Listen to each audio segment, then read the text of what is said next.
Vamos hoy a hablar de un largo periodo de prácticamente 10 siglos, del siglo II antes de Cristo, donde hay las primeras referencias escritas, hasta aproximadamente el principio del siglo VIII después de Cristo, que conocemos con el nombre genérico de Historia Antigua. Bien, para hablar de ello contamos hoy con dos grandes especialistas, ambos profesores de la Universidad de Cantabria, Ramón Teja, catedrático de Historia Antigua, que se ha especializado en el tema de la historia del cristianismo, en el que es uno de los mayores especialistas, por supuesto en España y también fuera de España, y más concretamente en el Bajo Imperio Romano. Y el profesor José Luis Ramírez, filólogo, profesor titular de Historia Antigua, epigrafista, y que ha trabajado sobre este periodo, o parte de este periodo, en Cantabria. Bien, después de ver el documental que a continuación sigue, tendremos oportunidad de tratar con ellos algunos aspectos de explicación del propio documental u otros que salgan a lo largo del coloquio.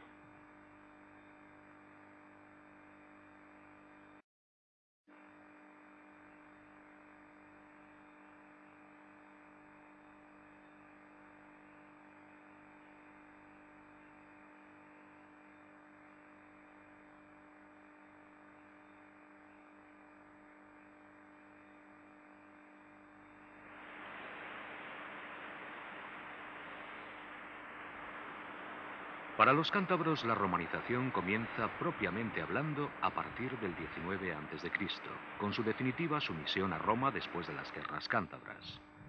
Un ejemplo de esto lo encontramos en la ciudad de Julióbriga, el asentamiento romano más importante de cuantos hubo en Cantabria. Aunque no sepamos, es decir, aunque no podamos encontrar ni conocer, como si dijéramos, el acta de nacimiento de Julióbriga y por tanto cómo era Julióbriga en ese mismo momento, las primeras evidencias arqueológicas indicarían que muy pronto penetran ya los hábitos romanos. Es difícil decir cuándo termina la romanización. Políticamente se puede sugerir el 409 después de Cristo con la invasión de los pueblos bárbaros, o el 476, fecha en la que se produce la caída del Imperio Romano. En cualquier caso, el proceso iniciado por los romanos lo continúan posteriormente los visigodos. Cuando romanos y cántabros toman contacto directo durante el siglo I a.C., los segundos apenas practican la agricultura. Su dieta es sencilla y sobria. Comen bellotas trituradas y carne de cabrón. Beben agua y cocinan con manteca. Viven de lo que proporciona la naturaleza, frutos silvestres y ganado que les da grasa, carne y pieles. No cultivan cereales, ni olivos, ni vides. Es más, el vino, cuando se lo arrebatan a los pueblos de la meseta, lo consumen en grandes festines como algo exquisito y excepcional. Lo que nosotros conocemos de los pueblos cántabros es que era un pueblo que no conoce la agricultura, que practica fundamentalmente la ganadería, la guerra y el pillaje, no sabe por tanto escribir, tampoco comercia en el sentido estricto del término, y al no comerciar tampoco necesita el instrumento propio del comercio, que es la moneda. Buena parte de toda esta información procede de los textos de escritores latinos, con lo cual las descripciones sobre el modo de vida de los antiguos cántabros pueden no reproducir fielmente la realidad. Cuando los cántabros entran en la historia, quiero decir, cuando conocemos que el pueblo que habitaba esta región se llamaban cántabros, son ágrafos, no saben escribir, o por lo menos hasta este momento no tenemos ningún documento escrito en la lengua autóctona de los pueblos cántabros. Al no escribir ellos, las noticias tienen que venir necesariamente de quienes sí saben escribir, que en este caso son fundamentalmente los escritores latinos. Y los escritores latinos conocen a los cántabros de manera más directa con motivo de las guerras cántabras, lo cual hace que los propios escritores, para alabar a Augusto y para alabar, digamos un poco para darle un cierto barniz al orgullo romano y a la vanagloria romana, pues insisten en las características más bárbaras, o que a ellos les parecen más bárbaras y más altas. Tras la conquista, los romanos extenderán sus estructuras y costumbres que los cántabros asimilarán mediante un proceso al parecer lento. Aprenderán a cultivar, a construir a la romana, a desarrollar el comercio y también a escribir la lengua de los dominadores. A partir del siglo I después de Cristo sabemos que los cántabros contaban con 9 ciudades, de las cuales la más desarrollada era Julióbriga, en Retortillo, cerca de Reynosa. Ocupaban un espacio bastante mayor que el de la actual comunidad autónoma de Cantabria. Parte de su territorio, debido a la evolución histórica, forma hoy parte de Asturias y de Castilla-León. Sabemos que hablaban una lengua que los romanos no podían pronunciar bien, y gracias a las inscripciones grabadas por los indígenas romanizados, podemos detectar que era una lengua mayoritariamente céltica. La romanización puso en manos de los cántabros un utillaje material y cultural perfectamente reconocible hoy día. Los romanos favorecían la civilización urbana, que requería una amplia infraestructura constructiva, calles normalmente bien alineadas, plaza pública donde se realizaban las funciones religiosas, administrativas y económicas. Las élites municipales se construyeron casas espaciosas de tradición helenística y gustaban de placeres finos tanto colectivos como individuales. Las necesidades administrativas y el comercio exigieron la creación de una infraestructura viaria, las calzadas, cuyas distancias se grababan en hitos informativos denominados miliarios. Restos de todo ello se pueden encontrar en diferentes lugares. En Julióbriga puede verse la estructura urbana, las casas y, junto a la iglesia, un edificio público parte del cual queda en el subsuelo. La gran ventaja de Julióbriga es que ofrece a los investigadores información arqueológica. Son estos restos los que nos indican que los habitantes de esta ciudad ya conocían la agricultura. El áger de por sí se opone siempre a los prados o a los bosques, porque es la tierra que en principio se puede utilizar como tierra de labor. Pues bien, Julióbriga efectivamente, ciudad cántabra pero romanizada, dispone de un áger, aquí lo podemos ver también, dispone de unas tierras de labor. ¿Qué quiere decir esto? Pues que Julióbriga efectivamente ha entrado ya en el circuito romano. Otros ejemplos de asentamientos romanos los encontramos en Camesa, en Castrurdiales, en Bárcena de Piedeconcha, en Valdeolea, en Santander con las termas halladas bajo la catedral y en Maliaño. También se conservan monumentos como estelas, aras y placas que manifiestan sus creencias religiosas. La mayoría son funerarios, pero también existen las aras votivas dedicadas a los dioses. Como se grabaron en latín, esta documentación permite conocer qué nombres tenían los cántabros y sus dioses. Y como el nombre siempre refleja una estructura social, también esta puede reconocerse. Pero no debe olvidarse que las estelas también solían decorarse con símbolos que representan sus creencias ascentrales, con representaciones astrales, humanas, zoomorfas y arquerías que indican el tránsito a la otra vida. El proceso de romanización afecta a la estructura onomástica y familiar. En este sentido, hay que decir que los nombres indígenas fueron sustituidos por nombres romanos.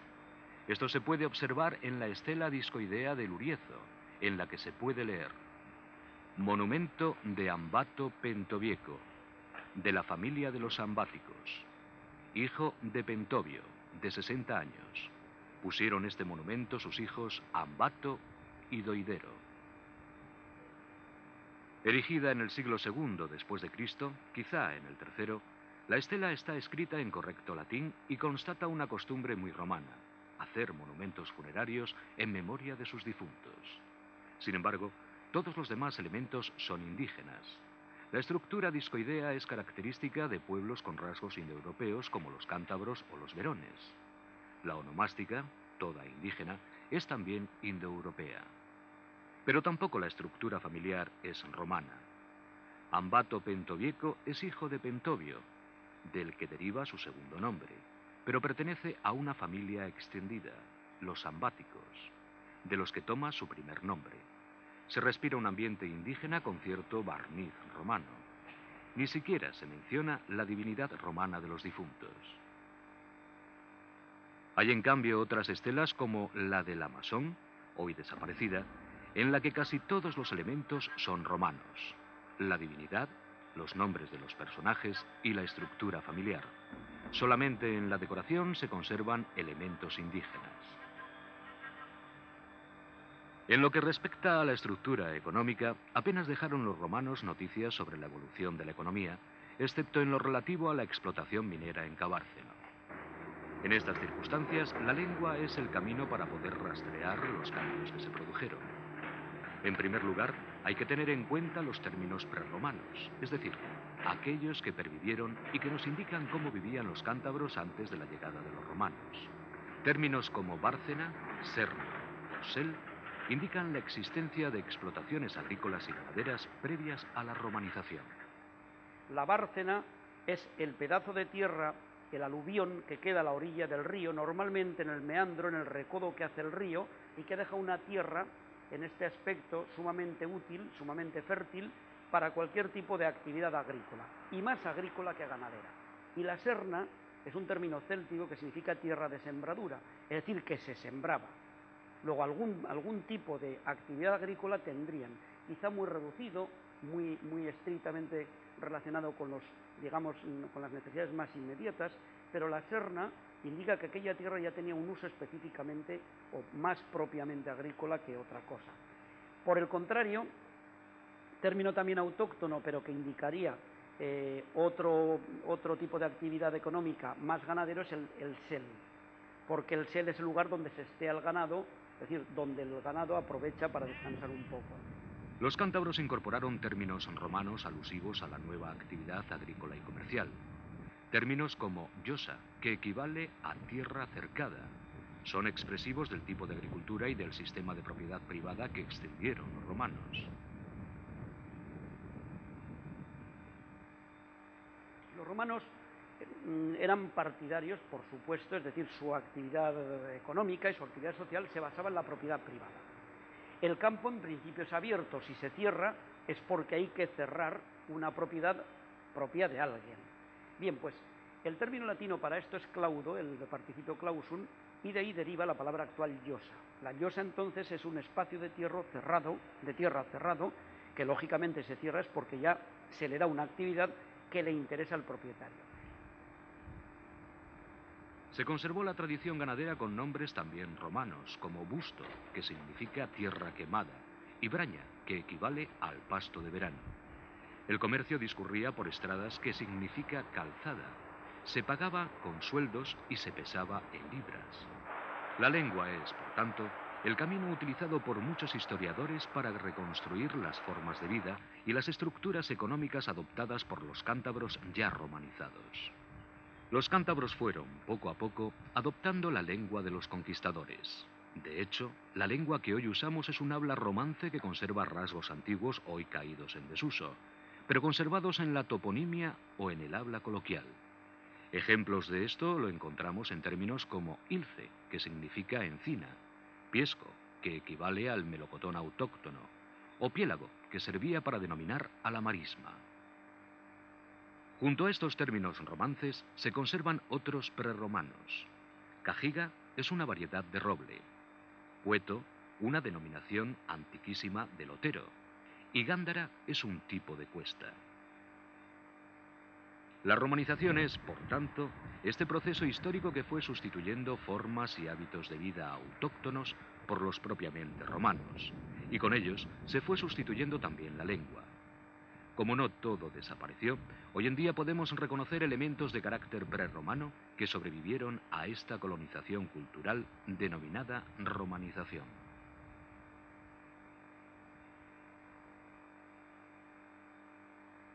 Bien, pues después de ver este magnífico documental, que yo creo que es muy didáctico, muy claro, sobre este periodo de historia antigua, podemos pasar a comentar algunas cuestiones de carácter general o algunas más específicas, bueno, pues que nos puedan interesar, que puedan interesar especialmente a los telespectadores, ¿no? Podéis, por supuesto, cortaros el uso de la palabra, esto es un coloquio y entonces hablar de lo que queráis y cuando queráis, ¿no?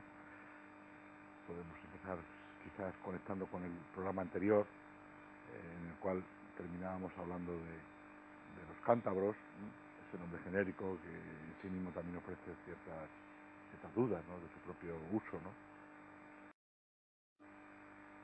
Bien, pues después de ver este magnífico documental, que yo creo que es muy didáctico, muy claro, sobre este periodo de Historia Antigua, podemos pasar a comentar algunas cuestiones de carácter general o algunas más específicas, bueno, pues que nos puedan interesar, y pueden interesar especialmente a los telespectadores, ¿no?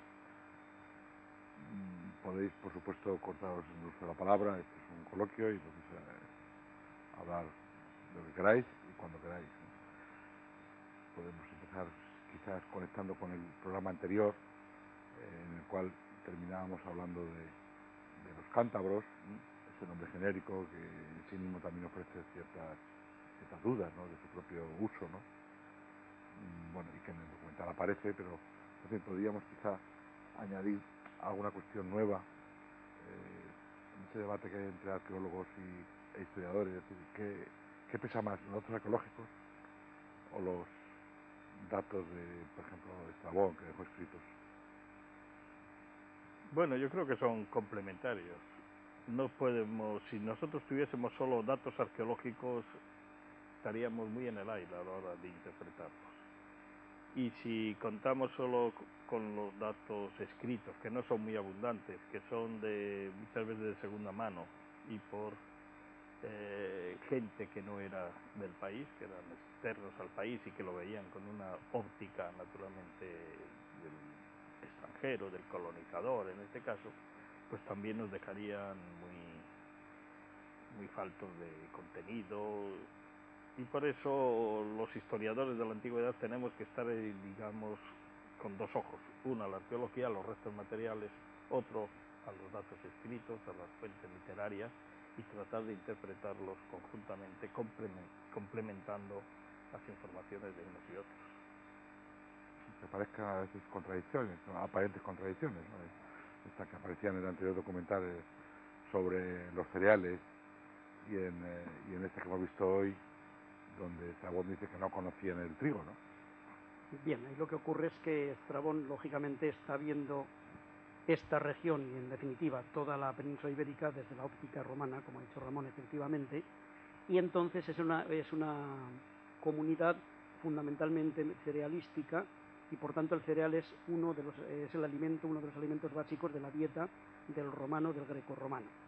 Como parece ser que entre los cántabros no era así, sino que la dieta sería muy distinta, el cereal tendría una importancia, pero seguramente muy secundaria, pues él indica claramente, para mostrar las diferencias entre los romanos y los indígenas, yo creo que subraya, quizá con excesivo énfasis, esta falta de conocimiento de la agricultura, que seguramente no era tan escasa como lo que dice Estrabón, pero indiscutiblemente tampoco tenía el desarrollo que tenía en Roma.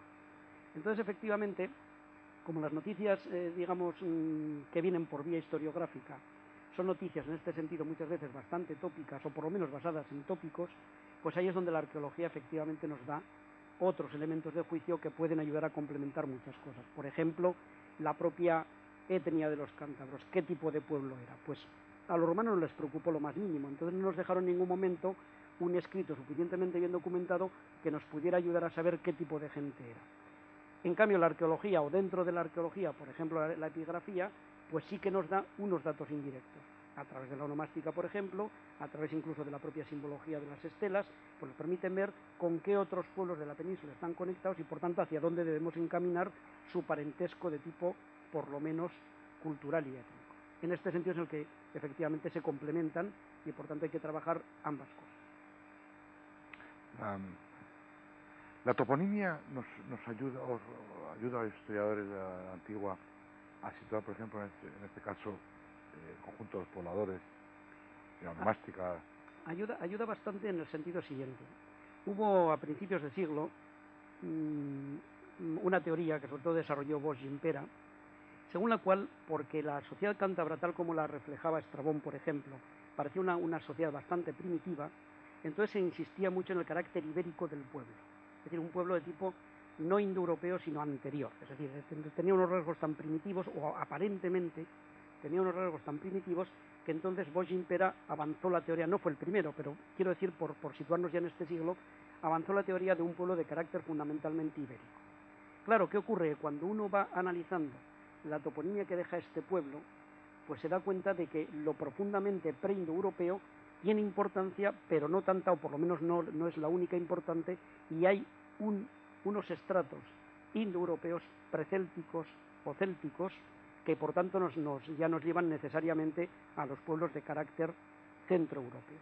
Por tanto, ahí la toponimia, a falta de otros escritos, a falta de otros documentos, sí que nos ayuda a situar un poco efectivamente cuál pudo ser la evolución que se pudo dar precisamente en territorio cántabro.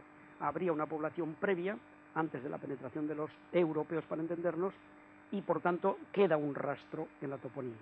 Hay luego una nueva aportación poblacional, étnica, de otros pueblos que vienen de Centro Europa y dejan también, lógicamente, su propia toponimia y sus propios términos. Entonces, en este sentido sí que la toponimia nos ayuda a ver que lo que Bosch-Gimpera decía podía tener una parte de razón, pero no era toda la razón. Y que efectivamente, como luego mucho más adelante Tobar analizó, pues Tobar también tenía bastante razón, aunque también Tobar, pues lógicamente hizo unos estudios muy, en este sentido, un tanto, yo no diría superficiales, no es que fueran superficiales, pero no dispuso de tanta documentación como de la que disponemos ahora mismo. Entonces, claro, Tobar ahí a veces aventuró teorías que el propio Coromines pues puso en tela de juicio y con razón. Pero de cualquier manera, pues ahí tendríamos los dos puntales. Bosch-Gimpera insistiendo en su carácter muy primitivo y en cambio Tobar insistiendo en el carácter indoeuropeo, ¿no? De tipo céltico, precéltico, es decir, este mundo ahí entre los siglos más o menos noveno, décimo antes de Cristo y tercero antes de Cristo. Y ahí es donde sí, efectivamente la toponimia nos ayuda un poco a resituar las cosas. Bien, yo quisiera añadir un comentario más genérico, y es que la toponimia es muy propensa a que cualquiera que tenga un poco de curiosidad pues haga interpretaciones o lucubraciones de topónimos un poco al oído. Y la toponimia, a pesar de que parece muy simple, es enormemente compleja, es decir, hay una serie de conocimientos lingüísticos de todo tipo, porque precisamente lo que refleja la toponimia es los diversos sustratos, mezclas, superposiciones de pueblos, de etnias, de culturas que se han dado en todo pueblo antiguo, por muy primitivo que sea. Es decir, que podríamos compararlo un poco con lo que ocurre con los estratos arqueológicos. Al cortar un estrato arqueológico vemos diversos niveles que nos van dando la idea de la superposición de los diversos momentos históricos, ¿no? Unos más amplios, que duran más, otros más estrechos, etc. Y de la misma manera, en la toponimia tenemos unos sustratos preindoeuropeos, otros postindoeuropeos de tipo celta, después viene el estrato romano, después el estrato ya propiamente romance, castellano, de manera que cualquiera que tiene una formación lingüística, cuando viaja por la región de Cantabria, más o menos puede ir viendo una serie de topónimos en los que están mezcladas o están superpuestos 1500 años de historia. En unos casos tenemos su plena seguridad de su interpretación, de sus significados, en otros es dudoso, en otros hay que dejarlo en hipótesis, pero es una ciencia muy compleja y que exige unas técnicas y unos conocimientos lingüísticos muy depurados. ¿Podéis poner algún ejemplo? Sí, por ejemplo, para que se vea cómo la utilización de la toponimia puede caer en errores relativamente sencillos de cometer, Celaya, el propio Tobar, guiándose por este carácter primitivo del pueblo cántabro, lo interpretó a través del vasco, porque efectivamente en vasco la palabra Celay significa llanura. Entonces creyó descubrir ahí un término muy antiguo, de carácter por tanto muy primitivo, previo a la penetración centroeuropea, y entonces lo explicó perfectamente por el vasco, pensando que lógicamente también por el vasco se puede explicar el nombre del río Ebro, el Iberus, ¿no? Que probablemente de ahí se puede explicar también, o sea, por el mismo origen se puede explicar, por ejemplo, el río Ízara, en fin. Tobar ahí pues siguió un poco con la corriente previa, antecesora, de esta explicación ancestral. Bien, pues cuando después se ha podido comprobar en los cartularios medievales que el nombre era Sel de Laia, entonces se ve que, y se ha hecho ya una fusión de Sel de Laia a Celaya, se ve que efectivamente no hay ninguna relación con el vasco, sino con un término muy frecuente en Cantabria, que es el sel, los seles, y que concretamente ahí, pues digamos que el determinante, el referente, era algún haya especialmente grande, especialmente definitoria, y por tanto Celaya no hay que remitirla al euskera, sino que tiene otro origen distinto, ¿no? Bien, pues ahí tendríamos, por ejemplo, un caso relativamente fácil de entender. O, por ejemplo, Nestares, en principio puede parecer un término muy extraño, y hay quien intenta explicarlo también de una forma muy extraña, lo mismo que la propia Reynosa, pero bien, para ir a casos concretos que podemos entender perfectamente. Bien, pues Nestares es un término totalmente latino, que en la Edad Media sería enestares, derivación de la ginesta, es decir, de un tipo de hierba, que efectivamente en romance sería enestar, y al ser abundancial, pues se emplea el plural enestares. Ha habido una aféresis de la primera vocal, queda nestares, aparentemente entonces se pierde la referencia etimológica, y esto da pie a que se pueda lucubrar con nestares abundantemente. Y sin embargo es un término totalmente latino, con una tradición, con una evolución perfectamente explicable por el romano. En este caso, tanto en Celaya como en Nestares, el apoyo como decía Ramón, de la documentación medieval, y por tanto, sabiendo que estamos en una zona de dominio lingüístico, en principio castellano, aunque sea todavía un protorromance, pero digamos que estamos en una zona de dominio lingüístico fundamentalmente castellano. Si estuviéramos en Liébana, tendríamos que hacer la referencia sobre todo con el asturi y el leonés, pero en cambio en Campoo, o incluso en esta parte donde está Celaya, el dominio lingüístico es fundamentalmente castellano, aunque todavía no sea propiamente castellano, aunque sea un protorromance de tipo castellano. Por tanto, claro, a la hora de interpretar todo esto hay que guiarse, como decía él, pues necesariamente por los dominios lingüísticos y la historia lingüística. No, creo que esta exposición del profesor Ramírez, aunque parezca difícil de seguir para el profano, para el no especialista, lo que pone de relieve efectivamente que es un territorio muy resbaladizo y que hay que andar con mucho cuidado, teniendo en cuenta los diversos momentos, el origen de los topónimos, el lugar exacto en que se encuentra cada topónimo, y que es todo lo contrario de las toponimias, digamos, ligeras al oído, pues qué sé yo, relacionar el Líbano de Asia con Liébana, como se ha intentado en libros muy divulgativos, y poner los orígenes de la civilización y de la humanidad en base a topónimos de estos ligeros. Desde luego es mucho más fácil la toponimia de oído que la toponimia científica, ¿no? Pero la toponimia científica nos informa de muchísimas cosas, aunque no sean sensacionalistas, qué sé yo. Cualquiera que viaje por nuestra región conoce la cantidad de bárcenas, barcenaciones, barcenillas, etcétera, que está lleno Cantabria e incluso la parte norte de Castilla, ¿no? Ahí tenemos un topónimo prerromano que, relacionado siempre, las bárcenas están a orillas de los ríos, ¿no? Que demostrarían pues, que serán cultivos a orillas de los ríos, pastizales, de que había una agricultura incipiente ya en época prerromana. Y después alguien que viaje, pues qué sé yo, un topónimo muy bonito y que está a la orilla de la carretera. Subiendo a Reynosa se encuentra uno la desviación hacia Sonvalle, un topónimo muy bonito. Sabiendo latín, pues se ve inmediatamente que es Sumus Vallis, un valle alto, que es la derivación del término latino, es decir, que estamos en un estrato ya reciente, de época romana o porromana, posterior a la romanización. Mientras que el anterior era prerromano, totalmente, incluso precelta, ¿no? Hablando de romanización, vosotros que estáis acostumbrados a calificar a los alumnos, si tuvierais que calificar la romanización de 1 a 10,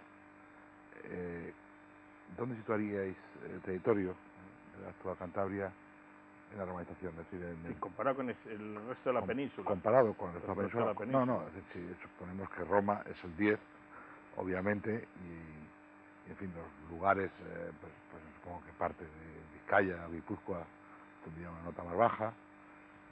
En fin, ¿qué nota le daríais? Yo creo la más baja de la península, quizá un poquitín más alta que Vizcaya y que Guipúzcoa, pero no mucho más. No, es para que quede una imagen a los espectadores. Hombre, es un poco difícil cuantificar, ¿no? Indiscutiblemente, si el 10 es Roma, y pensamos que próximo al 10, o sea, próximo a lo que era Roma, puede ser Tárraco, o sea, Tarragona, puede ser Córdoba, puede ser Mérida, que podrían ser un 9 o un 8, y que luego otros lugares un poco menos, pero también relativamente bien romanizados, pues podrían ser ciudades del tipo, por ejemplo, pues de Clunia o de Toledo, que podrían estar en el 6, pongamos, o quizá en el 7. Pues aquí estaríamos probablemente muy cerca del aprobado, pero probablemente no llegaríamos al aprobado. Es decir, a lo mejor podríamos quedarnos en un 4. Pero para que sea más claro, ¿en qué basaríamos esta calificación? Pues claro, si tomamos en cuenta o tenemos en cuenta cuáles eran los elementos característicamente romanos, pues no sería, por ejemplo, la urbanización. ¿Cuántas ciudades había en territorio cántabro? Según Ptolomeo IX, pero que conozcamos bien, es decir, con restos arqueológicos, que merezca el nombre de ciudad, Julio-Briga, hoy por hoy. En el reportaje no aparece nada más que Hoy por hoy, efectivamente, ¿no? Entonces, claro, solo una, pero si vamos a Guipúzcoa, en realidad ninguna. Y si fuéramos a Vizcaya, pues propiamente tampoco, porque salvo que, como algunos han pretendido, que Flavio Briga estaba en el Nervión, y entonces habría una, si Flavio Briga está junto a Castro Urdiales, tampoco estaría en Vizcaya, luego tampoco ninguna. Julio Briga es un territorio, no específicamente, es más castellano. Que, sí. Por eso digo que si tomáramos, por ejemplo, como referente la urbanización, pues en territorio cántabro al menos podríamos identificar una. En territorio de la actual Vizcaya o la actual Guipúzcoa prácticamente ninguna. ¿Y campamentos militares? Claro, campamentos militares, por ejemplo. ¿Hay localizados más? Bueno, ahora precisamente en Cantabria es donde se está excavando, y habrá que esperar a los resultados definitivos, pues se está excavando ahí arriba en la cuña que forman los valles de Saya y de Toranzo, y parece que ahí sí que tenemos unos grandes campamentos. Que yo conozca, en Vizcaya y Guipúzcoa no, en Álava sí, pero en Guipúzcoa y Vizcaya no. Claro, que hay que distinguir entre lo que es el norte y el sur de la cordillera, ¿no? Es decir, al norte de la cordillera, es decir, en la zona de la costa cantábrica o de los valles cantábricos, así yo creo que solo hay dos poblaciones que merezcan el nombre de ciudad en todo el Cantábrico. En Asturias, Gijón, y en esta parte Flavióbriga, de Casturdiales. Es decir, en 400, 500 kilómetros de costa solo hay dos poblaciones. Eso demuestra que la presencia romana urbanizadora fue muy pequeña en esta zona. Después, los campamentos de ocupación que conocemos, es decir, los campamentos permanentes que dejan los romanos con tropas una vez conquistado el territorio, estaban todos ellos también al sur de la cordillera. En concreto, el que estaba en la zona cántabra y que afectaba nuestro territorio era la legión llamada la Cuarta Macedónica, la legión Cuarta Macedónica, cuyo campamento estaba ya al pie de la inicio de la meseta, casi con toda seguridad, se puede decir que en Herrera de Pisuerga. Lo que sí hubo campamentos provisionales, momentáneos, durante las guerras de conquista, establecimientos momentáneos que podían durar un mes, 2 meses durante las campañas, y que es lo que se está intentando ahora pues identificar en diversos lugares, como la Espina del Gallego, etcétera, pero que está todavía en los inicios de la investigación y todavía pienso yo al menos que es muy hipotético, ¿no? De todas maneras, ahí no hubo nunca un campamento permanente. Es decir, en todo caso, habría un establecimiento provisional durante el momento de la conquista, o durante una campaña de un verano, y nada más. Y en cuanto a población civil, ¿hay evidencias de llegada de personas, de gente romanizada del resto de la península o de otros lugares del imperio? La verdad es que en lo que es la estricta Cantabria conocemos poca población civil, para entendernos, ¿no? Pero bien, dentro de la que conocemos hay evidentemente un porcentaje muy elevado de población indígena, o sea, de origen totalmente indígena. Hay 2 ciudades, o en todo caso 3, 2 conocidas y una hipotética.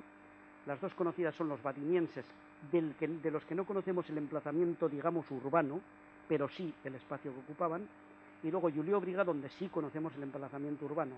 Y podríamos añadir la ciudad que tuvo que haber en el yacimiento de Montecildá, en Olleros de Pisuerga, que no sabemos a cuál correspondería. Pero ahí tuvo que haber, porque ahí efectivamente, aunque reutilizadas, aparecieron muchas estelas, por tanto, evidentemente ahí hubo también una población. Bien, este material, esta documentación, nos da información sobre personas, y luego también, por ejemplo, en Tarragona, capital, pues hay juliobrigenses, también hay en otros puntos, y por tanto, a través de esa onomástica podemos ver si la población era indígena, autóctona o inmigrante. La mayor parte, o una parte bastante importante, se revela claramente autóctona, pero también hay otros que por la onomástica parecerían inmigrantes que hubieran podido venir o de Italia o de otras partes de la península ibérica. Es decir, que sí que podríamos tener una población ya híbrida en cierto momento, ¿no? Pero de todos modos lo que sí se revela claramente es que la población autóctona es bastante claramente identificable en cualquiera de las 3. Pues yo nos pediría que nos recomendarais un libro para poder continuar con el conocimiento de la historia de la antigüedad en Cantabria. Bien, el libro más, digamos, completo en este sentido sigue siendo el de González Echegaray, que se titula Los cántabros, que se reeditó hace poco, me parece que todavía no llegará a 2 años o un par de años, y que actualizó. Entonces, en este sentido, este sigue siendo el más completo, como conjunto. También la Fundación Marcelino Botín organizó hace poco un simposio sobre las guerras cántabras, y ahí se reactualizó también lo que ocurre, que aquí ya todo lo relativo precisamente a la primera penetración romana, es decir, la penetración violenta, la penetración belicosa. Pero bien, ahí el propio González Echegaray también reactualizó, revisó sus propias ideas, su propia reflexión sobre los pueblos cántabros, y luego, pues, lógicamente, ahí es donde está todo lo que mencionaba Ramón Teja relativo a ese campamento, que sería un campamento de campaña, que cuando las excavaciones terminen podrán decirnos si fue de mucha duración, menos duración, más importante, menos importante, etcétera, pero que sería de campaña, no permanente, no de ocupación. Entonces aquí también se analiza lo que comentábamos anteriormente de la toponimia, el uso de la toponimia, los riesgos que tiene el uso un tanto indebido de la toponimia, etcétera, etcétera. ¿Quién lo edita? ¿En la fundación? Es la Fundación Marcelino De todas Botín. maneras está en librería, cualquiera lo puede Supongo que comprar. seguirá estando en Si no, librería. en la propia fundación Sí. se puede adquirir. Entonces este puede servir por ser una actualización reciente de toda esta problema que hemos comentado. Ramón, ¿tú cuál Bien, recomiendas? yo simplemente recordar, porque bueno, es bien conocido, un volumen con mucho lujo y formato que salió a la luz recientemente con motivo de la exposición sobre los cántabros en Santillana del Mar por la Caja de Ahorros, que se llama Cántabros, la génesis de un pueblo, y que hay mucha información, sobre todo no solo escrita, sino material, gráfico, documental, solo que es un libro caro, ya pues y demasiado conocido en también. el programa anterior, el propio título, comentábamos que se presta a interpretación a y interpretaciones debates confusas, ¿no? es una interpretación, es un título un poco provocativo, sí, evidentemente.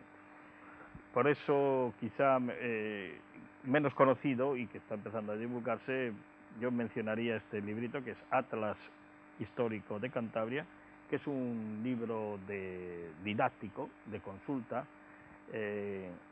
hecho por varios profesores jóvenes de la Universidad de Cantabria y que abarca desde la prehistoria hasta nuestros días con material didáctico para uso de escolares en nuevos programas de la ESO, que hay que estudiar Historia de Cantabria, y tanto los escolares, los estudiantes, como los profesores, pues tienen aquí abundante material gráfico, informativo y de texto.